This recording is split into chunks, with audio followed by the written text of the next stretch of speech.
नमस्कार, मैं डॉक्टर बबीता काजल, चौधरी बल्लू राम गोदारा, राजकीय कन्या महाविद्यालय श्री गंगानगर से कॉलेज शिक्षा राजस्थान द्वारा एक विशेष अभियान प्रतियोगी परीक्षार्थियों को ध्यान में रखकर चलाया गया है और इस हेतु एक चैनल निर्मित किया गया है जिसका नाम है ज्ञान सुधा सक्सेस साथी। सफलता का मित्र बनकर यह चैनल प्रतियोगी परीक्षार्थियों के लिए नए द्वार खोलेगा, नई ऊंचाइयों को छूने के लिए द्वार खोलेगा, ऐसी संभावनाएं स्पष्ट नजर आ रही हैं। इस ज्ञान सुधा चैनल से हिंदी विषय पर मैं आज आपके साथ चर्चा करने वाली हूं रीतिकाल पर। हिंदी साहित्य के इतिहास के विभाजन के बारे में हम जानते हैं। आचार्य रामचंद्र शुक्ल जी ने इसका विभाजन किया है। प्रथम काल है आदिकाल, जिसे उन्होंने वीर गाथा काल कहा है। द्वितीय काल है पूर्व मध्य काल, जिसे भक्ति काल कहा गया। और हिंदी साहित्य के इतिहास में तृतीय काल, तीसरा काल ठहरता है उत्तर मध्य काल, जिसे रीतिकाल भी कहा गया। आज इसी तृतीय काल, उत्तर मध्य काल, रीति काल के बारे में आज हम चर्चा करने वाले हैं।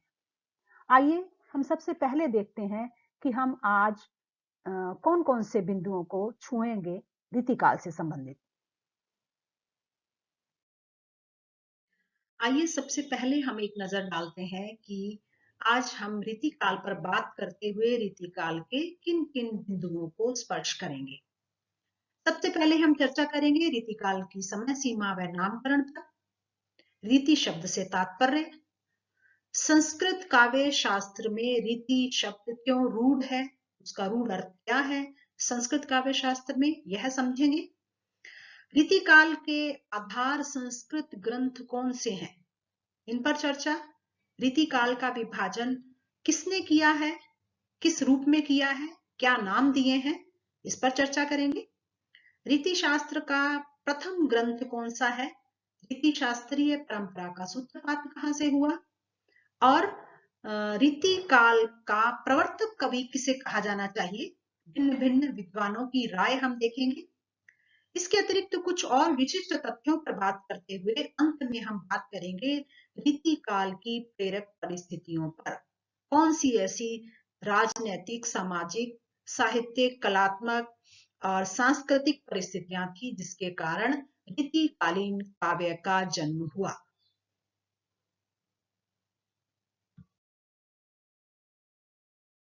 रीतिकाल की समय सीमा 1700 विक्रम संवत से 1900 विक्रम संवत तक मानी जाती है।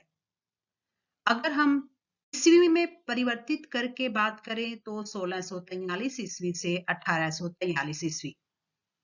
यहाँ यह उल्लेख कर देना आवश्यक है कि अगर हम विक्रम संवत में से 57 कम कर देते हैं, घटा देते हैं, तो वह ईस्वी सन आ जाता है।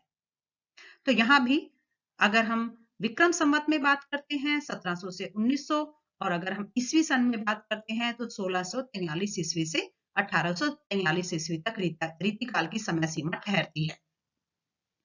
यह लगभग 200 वर्षों का समय रीति निरूपण से जुड़ा हुआ है और श्रृंगार के विविध रूपों के वर्णन से जुड़ा हुआ है। इसलिए कालक्रम की दृष्टि से रीतिकाल की सीमा 200 वर्ष है और 1700 से 1900 तक है। और अगर हम विषय निरूपण और भाव निरूपण की बात करें तो वहां पर श्रृंगारिकता, उसके विविध पक्ष और रीति निरूपण उसकी सीमा है। यहां तक ही प्रवृत्ति के रूप में रीतिकाल जो है वो सीमित रहा है।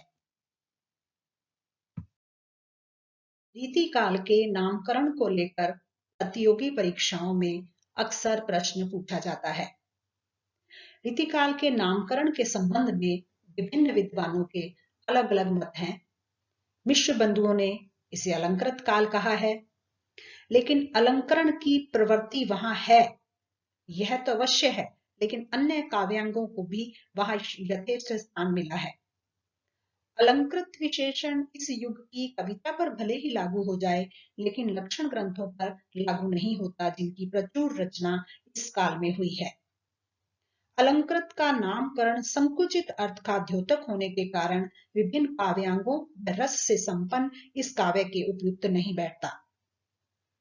विश्वनाथ प्रसाद मिश्र जी ने इसे श्रृंगार काल कहा है, क्योंकि श्रृंगार की प्रवृत्ति अधिक थी, इसलिए इस आधार पर उन्होंने यह नाम दिया। रचनाएं श्रृंगारिक होने पर भी आश्रयदाताओं की प्रशंसा में लिखी गई, अतः इन सभी रचनाओं के मूल में अर्थ है, न कि कवियों की श्रृंगारिक प्रवृत्ति। इस युग में भी ऐसे अनेक कवि थे जो अपनी श्रृंगारिक रचनाओं से संतुष्ट नहीं थे। अनेक कवि गोपा, रसरूप, सेवादास ने श्रृंगार का बहिष्कार किया और काव्यांग निरूपण किया। अनेक दूसरे जो थे उन्होंने काव्य शास्त्र का जो है वो ज्ञान कराने के लिए काव्य रचना की थी। आचार्य नहीं होने के बावजूद काव्य शास्त्र के शिक्षक तो थे ही। चिंतामणि, कुलपति, भिखारी दास, प्रताप शाही आदि ने काव्य शास्त्र का शिक्षक धर्म निष्ठा से निभाया। इस काल में श्रृंगार के अतिरिक्त वीर, भक्ति, नीति से युक्त काव्य भी पर्याप्त मात्रा में मिलता है, अतः श्रृंगार काल भी नाम उपयुक्त नहीं है। डॉक्टर रामकुमार वर्मा ने इसे कला काल नाम से संबोधित किया। वह भी ठीक नहीं लगा विद्वानों को, क्योंकि इससे ध्वनित होता है कि इसके काल के काव्य में भाव सौंदर्य गुण है और कला पक्ष महत्वपूर्ण। लेकिन मतीराम, बिहारी, चिंतामणि, देव जैसे कवियों के भाव पक्ष को और उनकी उच्चता, भाव पक्ष की उच्चता को भी नजरअंदाज नहीं किया जा सकता। आचार्य रामचंद्र शुक्ल ने इसे रीति काल नाम दिया। अलंकृत काल, श्रृंगार काल और कला काल की अपेक्षा यह अधिक उपयुक्त नाम है। अधिकतर कवियों ने रीति ग्रंथों की रचना की। भक्ति काल में भी केशव, रहीम, सुंदरदास ने काव्य शास्त्र के अनेक विषयों का निरूपण किया। नंद दास की रस मंजरी में भी नायिका भेद का वर्णन है। अगर हम रीति मुक्त कवियों की बात करें तो घनानंद, बोधा, आलम ठाकुर आदि रीति जो परंपरा है उसके अंदर नहीं आते हैं। प्रत्येक युग की कुछ प्रवृत्तियां मुख्य केंद्र से हटकर चलती हैं, अतः ऐसे कवियों को रीति मुक्त नाम देकर इसी नाम से काम चलाया गया। रीति शब्द के बाद में श्रृंगार अर्थ भी ग्रहण कर लिया। रीति शब्द के अर्थ पर बात करते हुए सबसे पहले हम देखते हैं कि रीति का शब्द का व्युत्पत्ति परक अर्थ क्या है। रीति शब्द का व्युत्पत्ति परक अर्थ है गति, चलन, ढंग, मार्ग, पंथ, विधि, पद्धति, प्रणाली अथवा परंपरा। आचार्य वामन ने रीतिरात्मा काव्य की घोषणा करते हुए इसे एक विशेष रचना पद्धति से संबंधित कर दिया। रीति शब्द की परिभाषा देते हुए आचार्य वामन कहते हैं, विशिष्ट पद रचना रीति है। काव्यालंकार सूत्रवृत्ति के रचयिता ने रीति को वैदर्भी, गौड़ी व पांचाली जैसी 3 पद्धतियों तक सीमित कर दिया। मध्यकालीन आचार्यों व कवियों ने व्यापक अर्थ ग्रहण करते हुए इसके अंतर्गत रस, अलंकार, रीति, ध्वनि आदि सभी रचना पद्धति संबंधी नियमों व सिद्धांतों को स्थान दिया। शुक्ल जी ने भी इसी व्यापक अर्थ में रीति के का प्रयोग किया। डॉक्टर हजारी प्रसाद द्विवेदी कहते हैं, क्योंकि हमें यह याद रखना होगा कि कौन सा कथन किसका है, इसके बारे में भी प्रश्न अक्सर पूछे जाते हैं। डॉक्टर हजारी प्रसाद द्विवेदी जी का इस संबंध में कथन है कि यहाँ साहित्य को गति देने में अलंकार शास्त्र का ही जोर रहा है, जिसे उस काल में रीति, कवित्व रीति या सुकवि रीति कहने लगे थे। संभवतः इन शब्दों से प्रेरणा पाकर शुक्ल जी ने इस श्रेणी की रचनाओं को रीति काव्य कहा है। यह डॉक्टर हजारी प्रसाद द्विवेदी जी का कथन है। डॉक्टर नगेंद्र व विश्वनाथ प्रसाद ने भी रीति को काव्य रीति का संक्षिप्त रूप बताया। डॉक्टर गणपति चंद्र गुप्त ने इसे रस रीति, प्रेम रीति का संक्षिप्त रूप माना है। इस तरह भिन्न भिन्न विद्वानों ने भिन्न भिन्न अर्थ में इसे ग्रहण किया है। रीति काल तक आते आते रीति शब्द का अर्थ रस, अलंकार, शब्द शक्ति, छंद आदि काव्यांगों का निरूपण ही हो गया था।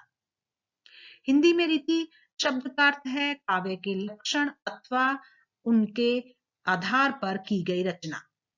इस प्रकार आचार्य शुक्ल ने इस शब्द को रीति काल के साहित्य के संदर्भ में नया शास्त्रीय अर्थ देकर प्रतिष्ठित किया। लक्षण ग्रंथ रचने वाले कवि तो आचार्य शुक्ल जी की दृष्टि में रीति कवि थे ही, जिनका दृष्टिकोण भी रीति से बंधा था, वे भी शुक्ल जी के लिए रीति कवि ही कहलाए। इससे संबंधित एक और प्रश्न है कि संस्कृत काव्य शास्त्र में रीति शब्द किसके लिए रूढ़ है? यह भी अक्सर प्रतियोगी परीक्षाओं में पूछा जाता है। इसका उत्तर यही है कि संस्कृत काव्य शास्त्र में रीति शब्द काव्यांक विशेष के लिए ही रूढ़ है, जिसे काव्यात्मक घोषित किया आचार्य वामन ने और एक स्वतंत्र संप्रदाय का प्रवर्तन किया। आचार्य वामन ने गुण विशिष्ट रचना को रीति नाम दिया, और यदि व्याकरण को आधार बनाए तो रीति शब्द मार्ग का वाचक ठहरता है। उक्त दोनों ही शास्त्रों में रीति का अर्थ एक जैसा नहीं है। डॉक्टर महेंद्र कुमार का मत है कि यह पार्थक्य शास्त्र और व्याकरण का किसी मौलिक विभेद का द्योतक न होकर व्यवहारिक विकास का ही परिणाम रहा है। तो जब हमसे पूछा जाता है कि संस्कृत काव्य शास्त्र में रीति शब्द किसके लिए रूढ़ है, तो उसका उत्तर होगा काव्यांग विशेष के लिए। जब रीति शब्द के साथ शास्त्र अर्थ जुड़ता है, रीति शास्त्र, तो कहीं ना कहीं उसकी आधार भूमि संस्कृत ग्रंथों के अंदर दिखाई देती है। अब प्रश्न ये है कि रीति काल के अंतर्गत वे कौन से संस्कृत ग्रंथ हैं जिनका आधार रीति काल बना रीति शास्त्र का? तो वे कुछ ग्रंथ इस प्रकार हैं: भरत का नाट्य शास्त्र, भामय का काव्य अलंकार, दंडी का काव्य आदर्श, उद्भट का अलंकार सार संग्रह, केशव मिश्र द्वारा रचित अलंकार शेखर, जयदेव द्वारा रचित चंद्रलोक, अमरदेव का काव्य कल्प लता वृक्ष, मम्मट का काव्य प्रकाश, अक्षय दीक्षित का कुवलयानंद, आनंदवर्धन का ध्वन्यालोक, भानुदत्त की रसमंजरी रसतरंगिणी और विश्वनाथ का साहित्य दर्पण। ये कुछ ग्रंथ हैं जो संस्कृत ग्रंथ थे और जो रीति काल के आधार रूप में स्वीकार किए गए। रीति काल के विभाजन को लेकर जो प्रश्न किए जाते हैं उनमें से मुख्य है कि रीति काल का विभाजन किसने किया, और दूसरा प्रश्न है कि वह विभाजन क्या है। पहला प्रश्न जो है कि यह रीति काल का विभाजन किसने किया, इसका उत्तर है आचार्य विश्वनाथ प्रसाद मिश्र जी ने रीति काल को 3 भागों में विभाजित किया, और वो विभाजन का नाम है रीतिबद्ध, रीति सिद्ध और रीतिमुक्त। आगे हम और स्पष्ट करेंगे कि इन शब्दों का क्या तात्पर्य है। एक और प्रश्न पूछा जाता है कि रीति सिद्ध नाम से कवियों को किसने अलग स्थान दिया, तो उसका उत्तर भी यही होगा, आचार्य विश्वनाथ प्रसाद मिश्र जी ने। रीति शास्त्र के प्रथम ग्रंथ पर जब बात की जाती है तो प्रश्न ये है कि रीति शास्त्र का पहला प्राप्त ग्रंथ कौन सा है। अगर हम अप्राप्य अनुपलब्ध ग्रंथ की बात करें तो पुष्य कवि हुए हैं संवत 770 के आसपास। संवत 770 के आसपास हिंदी भाषा में संस्कृत के किसी अलंकार ग्रंथ का अनुवाद किया था कवि पुष्य ने। लेकिन विशेष बात यह है कि यह ग्रंथ उपलब्ध नहीं है। अगर उपलब्ध होता तो रीति काव्य का ही नहीं वरन हिंदी का भी पहला ग्रंथ होता, लेकिन यह उपलब्ध नहीं है। इस स्थिति में रीति शास्त्र पर प्राप्त पहला ग्रंथ जो है वह है हित तरंगिणी, और उसके रचनाकार कौन है? उनके रचनाकार हैं कृपाराम। रीति शास्त्रीय परंपरा का जब हम सूत्रपात देखते हैं, उस पर भी जब हम दृष्टि डालते हैं, तो रीति शास्त्रीय परंपरा का सूत्रपात करने वाले सबसे पहले कवि आचार्य केशवदास हैं। केशव ने हिंदी काव्य रचना का नवीन मार्ग खोला और आगे के कवियों के लिए एक भूमिका तैयार की। केशव के बाद जिन आचार्य ने रीति काव्य की परंपरा को आगे बढ़ाया उनमें दर्जनों कवि हैं। कुछ प्रमुख कवि इस प्रकार हैं: चिंतामणि हैं, कुलपति मिश्र हैं, सुरति मिश्र हैं, श्रीपति, देवदास, जनराज। ये बहुत सारे कवि ऐसे थे जिन्होंने केशव के बाद रीति आचार्य की परंपरा को आगे बढ़ाया। तो रीति शास्त्रीय परंपरा का सूत्रपात जो है वो आचार्य केशवदास से माना जाता है। या फिर दूसरे तरह से अगर पूछा जाए तो यह भी प्रश्न पूछा जाता है कि प्रथम आचार्य कवि कौन माने जाते हैं। तो प्रथम आचार्य कवि या रीति शास्त्रीय परंपरा का सूत्रपात करने वाले कवि केशवदास ही हैं। रीति काल के प्रवर्तक कवि के बारे में जब बात होती है तो डॉक्टर नटेंद्र प्रवर्तक कवि मानते हैं केशवदास जी को। जबकि आचार्य रामचंद्र शुक्ल जी ने चिंतामणि को रीति काल के प्रवर्तक कवि के रूप में प्रस्तुत किया।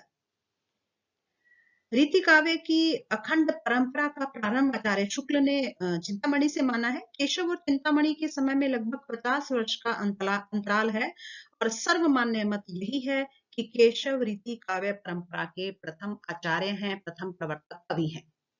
तो चाहे आचार्य कवि की बात हो, चाहे प्रवर्तक कवि की, उसका उत्तर यही होगा, केशवदास जी। अब हम एक नजर डाल लेते हैं रीति काल के कुछ और विशेष महत्वपूर्ण तथ्य विशेष जानकारियों पर। मसलन रीति शास्त्र या लक्षण ग्रंथ किसे कहा जाता है? रीति सिद्धांत विषयक व्यापक विवेचन जिसमें होता है वह रीति शास्त्र कहलाता है, और लक्षण ग्रंथ जिसमें काव्य के अंगों के लक्षण बताए जाते हैं वे लक्षण ग्रंथ कहलाते हैं। इसी श्रृंखला में रीतिबद्ध कवि या काव्य अर्थात रीति की परिपाटी से बंध कर जिन्होंने काव्य रचना की वे रीति कवि कहलाए और उनका काव्य रीतिबद्ध काव्य कहलाए। रीति सिद्ध कवि और काव्य रीति की परिपाटी उन्होंने सप्रयास उसमें नहीं लक्षण बताए, लेकिन काव्य में वह स्वयं सिद्ध हो गई, वे रीति सिद्ध कवि कहलाए। रीति मुक्त अर्थात स्वच्छंद प्रवृत्ति के, स्वच्छंद किससे, मुक्त किससे? रीति की परंपरा से।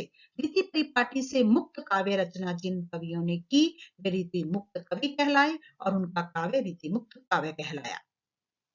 अब एक और चीज महत्वपूर्ण है कि अलौकिक आलंबन को लौकिक धरातल पर प्रस्तुत किया गया रीति काल में। इसका तात्पर्य क्या है? इसका तात्पर्य है कि राधा व कृष्ण जो भक्ति का आधार थे, प्रभु थे, इष्ट माने जाते थे भक्ति काल में, उनको रीति काल में साधारण नायक नायिका की तरह उनका वर्णन किया गया, प्रस्तुत किया गया। रीति मुक्त कवियों ने क्या किया? उन्होंने लौकिक से अलौकिक प्रेम की ओर ले गए, अपने लौकिक प्रेम को अलौकिक प्रेम की ओर ले गए। मसलन हम अगर घनानंद की बात ही करें तो उन्होंने सुजान उनके लिए पहले एक भौतिक व्यक्ति है, लेकिन धीरे धीरे उनका वह भौतिक व्यक्ति ईश्वरीय अस्तित्व बन गया और सुजान से उनका तात्पर्य कृष्ण प्रेम से भी हो गया। तो इस तरह से रीति मुक्त में लौकिक से अलौकिक प्रेम की ओर संकेत है, जबकि बाकी रीतिबद्ध और रीति सिद्ध काव्य में अलौकिक आलंबन को लौकिक धरातल पर प्रस्तुत किया गया है, अर्थात राधा कृष्ण को साधारण नायक नायिका की तरह प्रस्तुत किया गया है।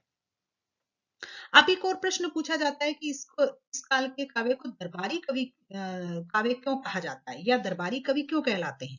सीधा सा अर्थ है कि दरबारी कवि और काव्य इसलिए क्योंकि ये राज्याश्रित थे।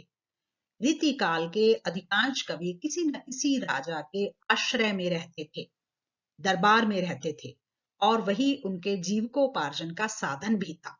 उनके लिए काव्य लिखना एक शौक, एक उनका पसंदीदा काम कम था और अपनी जीविका का साधन अधिक था। श्रृंगार रस के निरूपक आचार्य पर बात करें हम तो रीति काल में श्रृंगार रस निरूपक रीति कवियों में मतीराम का स्थान सबसे ऊंचा है। अब प्रश्न ये है कि उन्हें ही यह स्थान क्यों मिला? उन्होंने 8 ग्रंथ लिखे, फूल मंजरी, लक्षण ग्रंथ, श्रृंगार, साहित्य सार, रसराज, ललित ललाम, अलंकार 85 और वित्त कौमुदी। इन सभी ग्रंथों में श्रृंगार रस का निरूपण उन्होंने विस्तार के साथ किया है। रसराज में श्रृंगार रस और उसके आलंबन नायिका भेद का विवेचन है। रसराज के उदाहरणों का वर्णन विषय भी श्रृंगार ही है। यही स्थिति अन्य ग्रंथों की भी है। मतीराम ने श्रृंगार रस का जैसा वर्णन किया है, उसी कारण उन्हें श्रृंगार रस निरूपक आचार्य कवि भी कहा जाता है। अब यह प्रश्न भी पूछा जाता है कि रीति आचार्यों की प्रमुख देन क्या है? बिल्कुल संक्षिप्त में अगर हम बात करें तो काव्य शास्त्र की परंपरा और रसवाद की प्रतिष्ठा हिंदी साहित्य में रीति काल के कवियों से ही प्रारंभ होती है। प्रमुख काव्य रूप पर बात करें तो रीति काल के कवियों का प्रमुख काव्य रूप जो उन्होंने अपनाया अपने काव्य के लिए वह था मुक्तक। उसके पीछे भी कारण है कि उन्होंने रीति कवियों ने मुक्तक रूप को ही क्यों अपनाया, तो उसका कारण है राज दरबार। रीतिबद्ध रचनाओं का मुक्तक रूप होने का कारण राज दरबार ही है। राज दरबार में थोड़े समय के लिए रसमग्न करने वाली रचना ही काम की हो सकती थी। उसका कला पक्ष और उसका चमत्कार पूर्ण होना आवश्यक था। कला पक्ष का मजबूत होना, उत्तम होना अपेक्षित था। मतलब यह है कि सम्मेलनों और दरबारी कविताओं में काव्य की प्रकृति गंभीरता साथ नहीं दे पाती, और रीतिकालीन रीतिबद्ध कविता किन्हीं कारणों से अधिकांशतः मुक्त रूप में ही लिखी गई है। उसमें चमत्कार उत्पन्न करने की प्रकृति भी अधिक रूप से दिखाई देती है। उसका कारण यही है क्योंकि पहले भी हम बात कर चुके हैं कि वो कवि केवल अपने शौक के लिए कविता नहीं लिखते थे, जीविकोपार्जन के लिए लिखते थे। तो जब वो जीविकोपार्जन के लिए लिख रहे हैं तो जो आश्रय राजा जो उनको आश्रय दे रहा है, उस राजा को प्रसन्न करना वो अपना कर्तव्य मानते थे। और यही नहीं, वो राजा की खुशी के लिए, उसकी पसंद के लिए इस तरह से लिखते थे कि वो ज्यादा से ज्यादा उन्हें इनाम मिले। तो जब उनको उनका उनका उद्देश्य इनाम या था या जीविकोपार्जन था या राजा को प्रसन्न करना था, तो ऐसे में प्रबंध शैली बिल्कुल भी अनुकूल नहीं थी उनके लिए। इसलिए उन्होंने मुक्तक काव्य शैली को अपनाया, मुक्तक काव्य रूप को अपनाया।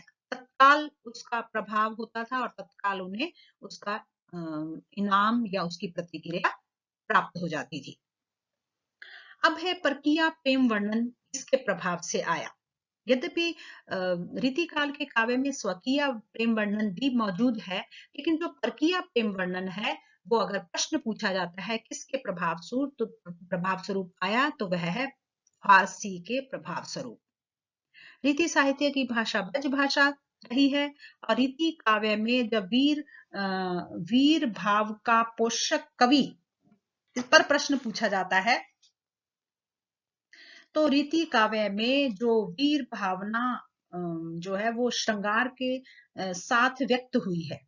क्योंकि रीति काव्य में नीति के भी पद लिखे गए हैं, भक्ति के भी पद लिखे गए हैं, वीरता के भी पद लिखे गए हैं, लेकिन प्रधानता श्रृंगार की रही है, वो अलग बात है। रीतिकालीन वीर काव्य स्वतंत्र रूप में आया है, और उसका कारण यही है कि राजाओं की कीर्ति गाथाओं का अतिरंजनापूर्ण वर्णन किया गया है। और रीतिकाल के कवियों ने वीर भावों की व्यंजना प्रबंध काव्यों द्वारा और मुक्तक काव्य द्वारा की है। इस काल के लाल, पद्माकर, सूदन, खुमान जैसे वीर भावों के पोषक कवि तो हैं ही, जिन्होंने उल्लेखनीय वीर काव्य लिखा है, लेकिन इन सब में जो सबसे ऊंचा नाम है वह भूषण का नाम है, ये सर्वोपरि है। जब अन्य रीतिकालीन कवि जो हैं वो श्रृंगार के रस में डूबे हुए थे, तब वीर भावों को जागृत करने वाले कवि जागृति के और राष्ट्रीय चेतना के वाहक बनकर भूषण की कलम, भाले, तीर और कमान व तलवार की झंझनाहट में सोई हुई आत्मा को जागृत कर रही थी। इस तरह से भूषण का एक एक पद राष्ट्रीयता का अलग जगाता है और वीर भावों की पौरुषपूर्ण वाणी में वीर भावों को प्रकट करता है। इस तरह से जो रीति काल में वीर भाव के पोषक सर्वोपरि कवि हैं, वो भूषण ही कहलाते हैं। साहित्य व समाज का संबंध बहुत गहरा रहता है। यही कारण है कि जब साहित्य किसी भी प्रकार का हमारे सामने आता है, तो तत्कालीन परिस्थितियां उस पर बहुत प्रभाव डालती हैं। तो रीति काल का साहित्य क्यों लिखा गया? क्यों उसमें रीति की प्रवृत्ति थी, श्रृंगार की प्रवृत्ति अधिक थी? क्या ऐसी परिस्थितियां थी? आइए एक नजर डालते हैं। राजनीतिक परिस्थितियों के बारे में जब हम देखते हैं, तो तत्कालीन जो राजनीतिक स्थितियां हैं वह मुगल शासन के वैभव, चरमोत्कर्ष व उसके बाद उत्तरोत्तर हास का युग था, पतन का युग था। वैभव भी उस काल में हुआ, उन 200 वर्षों में, और पतन भी हुआ। और शाहजहां के शासनकाल में वह मुगल वैभव अपने चरमोत्कर्ष पर था। शाहजहां के पश्चात दारा शिकोह ज्येष्ठ पुत्र अपनी धार्मिक सहिष्णुता व उदारता के लिए प्रसिद्ध थे, लेकिन औरंगजेब ठीक विपरीत थे। औरंगजेब के बाद अल्प समय के लिए ही सही जो राजगद्दी पर आए थे, उन्होंने बहुत कुछ नष्ट किया। छोटे छोटे राज्यों में पूरा साम्राज्य बंट गया, केंद्र की पकड़ ढीली होने लगी। नादिर शाह का आक्रमण हुआ 1738 में, अहमद शाह अब्दाली का आक्रमण हुआ 1761 में। अंग्रेजों द्वारा धीरे धीरे आधिपत्य जमाया जाने लगा संपूर्ण भारत पे, और वास्तविक सत्ता अंग्रेजों के पास आती चली गई। 1803 के आसपास समस्त उत्तर भारत पर अंग्रेजों का अधिकार हो गया। 1857 की क्रांति से मुगल साम्राज्य का कारुणिक अंत हुआ। प्रदेशों की राजनीतिक दशा भी बहुत अच्छी नहीं थी। राजस्थान के राजपूत होते अहंकार में, बहुपत्नी प्रथा प्रचलित थी उनमें, आपसी कलह के कारण वे खोखले होते जा रहे थे। हाँ, बुंदेल क्षेत्र में बुंदेलों ने मराठों के साथ अवश्य लाभ उठाने का प्रयत्न किया, पर सफलता नहीं मिली। हिंदू रजवाड़ों व अवध के नवाबों को अंततः मुगल साम्राज्य के समान ही अपना कारुणिक अंत देखना पड़ा। अगर हम सामाजिक स्थितियों को पर भी नजर डालते हैं तो वह भी उसी का प्रतिबिंब थी। घोर अधःपतन का युग था, सामंतवाद का बोलबाला था, और पूरा समाज जो है वो शोषक और शोषित दो वर्गों में बटा हुआ था। सामंतवाद का जो प्रभाव है वो जनता पर भी पड़ा। सामाजिक व्यवस्था का केंद्र बिंदु बादशाह बन गए थे। मनसबदार व अमीर उमराव उसके अधीन थे। नीचे वालों का कर्तव्य ऊपर वालों को प्रसन्न करना था। शासित वर्ग में एक और श्रमजीवी व कृषक आते थे, तो दूसरी ओर सेठ, साहूकार, दुकानदार व व्यापारी शोषक वर्ग में आते थे। श्रमजीवी व कृषक जो है वो सब प्रकार से पीड़ित वर्ग था। गरीब की आर्थिक स्थिति बहुत शोचनीय थी। शासक वर्ग व संपन्न वर्ग बिना किसी काम किए हुए भी वो संपन्न था, बिना कुछ किए हुए भी। जनसाधारण के लिए सुविधाओं का अभाव था, जिससे लोग भाग्यवादी व नैतिक मूल्यों से रहित हो गए थे। नारी पर दृष्टि डाले तो नारी उस समय केवल भोग विलास का केंद्र बनकर रह गई थी, साधन बनकर रह गई थी। इसलिए अल्पायु में ही उनका विवाह कर देने का प्रचलन था। विलासिता हावी थी। ऐश्वर्य व अनैतिक संबंधों का भी बोलबाला था। सांस्कृतिक जो परिस्थितियां हैं वो देखें तो वह भी बहुत शोचनीय थी। औरंगजेब के कारण, उसकी कट्टरता के कारण हिंदू मुसलमानों में दूरी उत्पन्न हो गई थी। मंदिरों में भी ऐश्वर्य व विलास की लीला समा गई थी। धर्म के नाम पर अंधविश्वास, आडंबर, रूढ़ियां प्रचलित हो गई थी। धार्मिक धर्म के ठेकेदार बने हुए थे, चाहे वो मंदिर में पंडित हो, चाहे वो मस्जिद में मुल्ला हो। आचार्यों की गद्दियां स्थापित कर दी गई थी। वैभव का यहाँ पर भी बोलबाला था। मठ व मंदिर देवदासियों के नृत्य से झंकृत थे। भक्ति, यहाँ तक कि भक्ति में भी स्थूल इंद्रियता व लोलुपता का प्रवेश हो चुका था। और जो कृष्ण भक्ति की रसिकता है उसकी छाया राम भक्ति पर भी दिखाई देने लगी थी। इस्लाम में भी रूढ़िवादिता बढ़ी थी। कुरान भी कंठस्थ करने तक ही सीमित रह गया था, और मुसलमानों में सूफी चिश्ती संप्रदाय अधिक प्रभावी हो गया था। अब हम नजर डाल लेते हैं कलात्मक और साहित्यिक परिस्थितियों पर। कलात्मक परिस्थितियों की जब हम बात करते हैं तो स्थापत्य कला, चित्रकला और संगीत कला के उन्नयन का काल था यह। शाहजहां की इमारतों में कलात्मक सूक्ष्म सौंदर्य व अलंकरण साफ देखा जा सकता है, जिसका उदाहरण ताजमहल है। औरंगजेब द्वारा यद्यपि इन कलाओं को नष्ट करने का प्रयास किया गया, चित्रकला में फारसी व भारतीय शैली की हमें झलक मिलती है, और मुगल शैली में भारतीय रंगों की प्रधानता बढ़ गई। सम्राटों के अतिरिक्त, सम्राटों पर तो केंद्रित थी ही, सम्राटों के चित्र तो बनाए जाते थे क्योंकि वे दरबारी कवि थे, दरबारी कलाकार होते थे। लेकिन सम्राटों के अतिरिक्त पशु पक्षियों के चित्र भी बनाए जाने लगे। राजस्थानी व कांगड़ा शैली इस काल की प्रसिद्ध चित्र शैलियां थी। तानसेन व बैजू बावरा की संगीत कला को औरंगजेब की विचारधारा ने आघात पहुंचाया। राग रागनियों का भी इस काल में विकास हुआ। विशेष रूप से मोहम्मद शाह रंगीले ने इसे बहुत प्रोत्साहित किया। इस प्रकार की जो परिस्थितियां हैं उनका हम बारीक से अध्ययन करें तो कई बार परिस्थितियों के बारे में प्रश्न पूछा जाता है कि तत्कालीन स्थापत्य कला जो है वो समृद्ध थी या नहीं थी, या फिर परिस्थितियों के बारे में प्रश्न पूछते हुए ये पूछा जाता है कि रीति काल में किस राजा द्वारा उसको कलात्मक जो कला पक्ष है उसको नष्ट करने का प्रयास किया गया। इस तरह के प्रश्न प्रतियोगी परीक्षाओं के लिए बहुत महत्वपूर्ण है। साहित्यिक परिस्थितियों पर जब हम नजर डालते हैं तो साहित्यिक दृष्टि से यह समृद्ध युग था, और कवि व कलाकार चाहे साधारण वर्ग का हो तो भी उसे पर्याप्त सम्मान मिलता था। सृजन के लिए लेकिन आवश्यक स्वतंत्रता नहीं थी। और वह क्यों नहीं थी? क्योंकि हम जानते हैं कि तत्कालीन जो कवि हैं, साहित्यकार हैं, वो किसी न किसी राजा के दरबार में आश्रित रहते थे और उन्हें प्रसन्न करना, उस राजा को प्रसन्न करना वो अपना धर्म समझते थे। तत्कालीन राजभाषा फारसी थी और ब्रज भाषा में भी फारसी की अलंकरण प्रवृत्ति का प्रभाव देखा जा सकता है। अतिरंजनापूर्ण शैली में प्रशस्तियां लिखी गई क्योंकि वो राजा को खुश करना चाहते थे, बढ़ा चढ़ाकर लिखा उन्होंने। और तत्कालीन जो राजा थे उनकी रुचियों व फारसी काव्य के प्रभाव से हिंदी कवियों ने भी राधा और कृष्ण को एक साधारण नायक नायिका की तरह प्रस्तुत किया और राधा और कृष्ण के नाम पर कुत्सित और विभत्स श्रृंगारिक चित्र प्रस्तुत किए। इस तरह ये जो काव्य था, रीतिकालीन काव्य, वह सामंतों की छाया में पला बड़ा काव्य था। और इसीलिए इस रीतिकालीन काव्य के बारे में कहा जाता है कि विवेकहीन विलास की मदिरा पीकर कविता कामिनी बेसुध हो गई।